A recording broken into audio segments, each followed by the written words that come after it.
बेचारी समैया कमारल।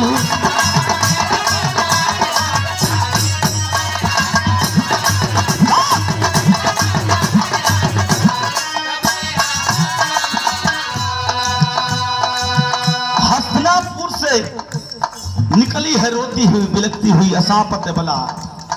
कहा जाता है मेरे बाबूजी, हाय अबला तेरी यही कहानी, आंचल में दूध आंखों में पानी। रोज बाकी है मालिक, ये दुनिया में हमार केहू न बा, केहू नहीं रहल। एक राजा से प्यार कर बैठली, वो हमके धोखा दे दिलन। अब कहीं जहर माहौर खा के जिंदगी दे दे। पहुंचली कहा? ये कणसी महाराज के आश्रम, जो आज करंडा है गाजीपुर। इसी वहां जंगल रहा करता था उस समय। करंडा जो आज है कणसी महाराज, उन्हीं के नाम से आज करंडा है। वही जंगल में आके रो रही है, बिलख रही है शकुंतला। क्रंदन सुन करके ऋषिराज घबरा गए कि अरे इस घनघोर जंगल में एक बेटी की रुआई सुनाई दे रही है, ये दुख भरी कहानी लगती है। भागल भागल लेके कमंडल पहुंचलन है, देखलन है कि असापत अबला है, लड़की है, विपत की मारी है। बैठ गईलन, कहलन बिटिया घर से केहू मार के भगा देलस। रोवा लगल ऋषिराज के चरण पकड़ के, बाबा हमार दुनिया अनहार हो गई, बाबा हमार दुनिया में केहू नहीं बा। ऋषिराज कहे कणसी महाराज की बेटी, जिसका कोई नहीं होता है उसका भगवान होता है। चल मेरी धर्म की बेटी है, आज से तू चल, कुटिया पर तुझको ले चलता हूं। 9 महीना 10 दिन के बाद बाबूजी खुशी मिली है। 9 महीना 10 दिन के बाद शकुंतला के गर्भ से प्यार की निशानी बाहर आया और वह पुत्र रत्न के प्राप्ति होती है। कणसी महाराज वो लड़का का नामकरण कैलन कि अरे बेटिया बड़ा तेज है, आज मैं इस बेटा का नामकरण कर रहा हूं भरत, और इस आर्यावर्त का नाम इसी बेटे के नाम भरत के नाम से भारत पड़ेगा। और दाहिने भुजा में काला धागा बांधलन, कल जंगली जीव जंतु अन्य प्राणी से रक्षा हेतु मैं काला धागा बांध देता हूं, और केहू स्पर्श करी गंदी नीयत से तो जल के भस्म हो जाए। लेकिन याद रहे बेटी, इसके खानदान का, इसके परिवार का जो स्पर्श करेगा वो जल करके भस्म नहीं होगा। कहा जाता है समय, कवि जी, समय किसी को नहीं छोड़ा, चाहे इंसान हो चाहे भगवान हो, चाहे बेईमान हो, हाँ चाहे बेईमान हो, समय केहू के ना छोड़ ले। देखा एक दिन राजा दुष्यंत फिर मन बनौलन कि चलब शिकार खेले। राजा दुष्यंत घोड़ा पर बैठलन है। धीरे धीरे समय कितना बीतल है, 8 साल।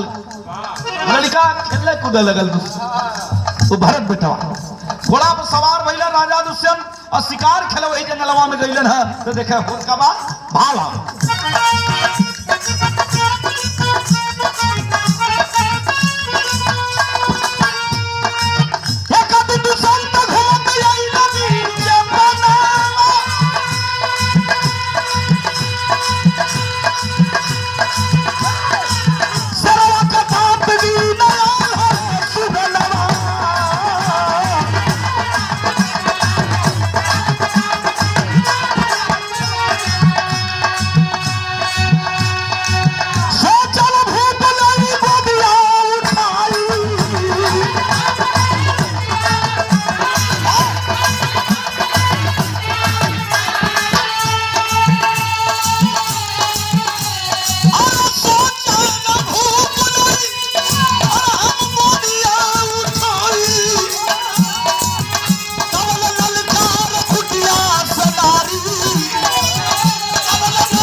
पहुंच गए जहां शकुंतला से प्यार भइल रहल।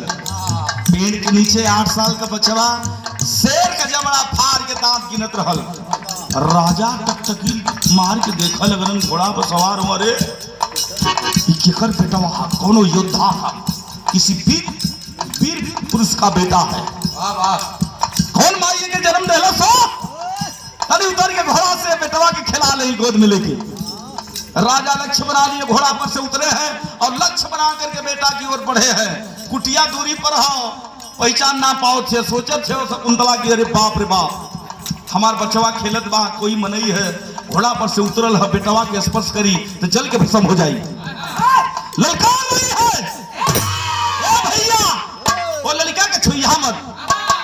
भागल भागल दौड़ के आई है, कुछ दूरी पर ठमक गई, रुक जाती है, देखती है कि वह निर्मोही राजा 8 साल पहले हमके भरे दरबार से भगा दिलन।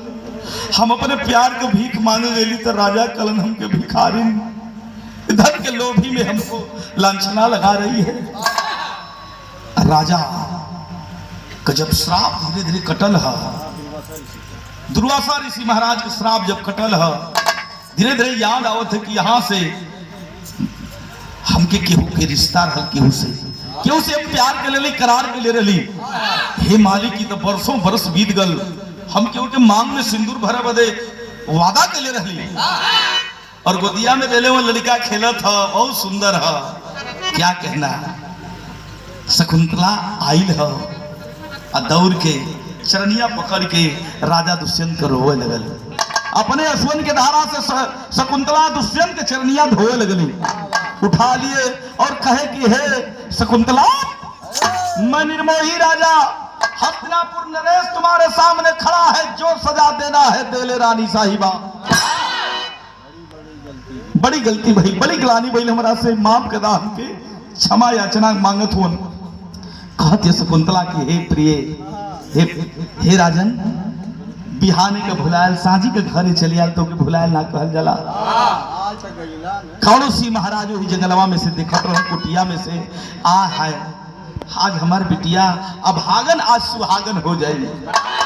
ले अइले ना कुटिया पर कौनो सी महाराज और वही कुटिया पर बिटिया के गंधर्व विवाह कैलन और राजा दुष्यंत मांगी में सिंदूर भर के अभागन को सुहागन बना दिए।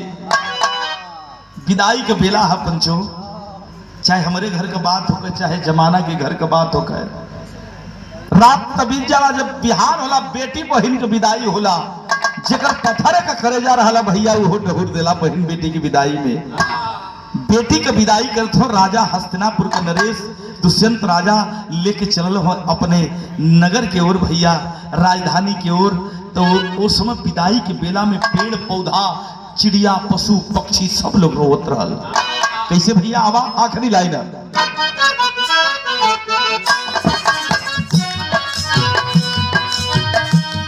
अरे भैली विदाई,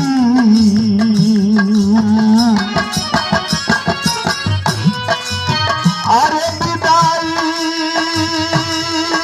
हो, अरे भैली विदाई कटल विपदा कदिनवा।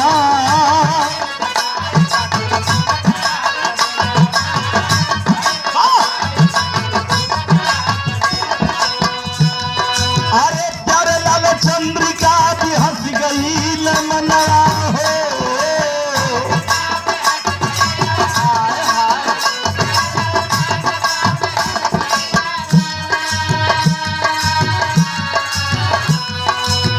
कह नंदलाल चलल मन के सुहागी।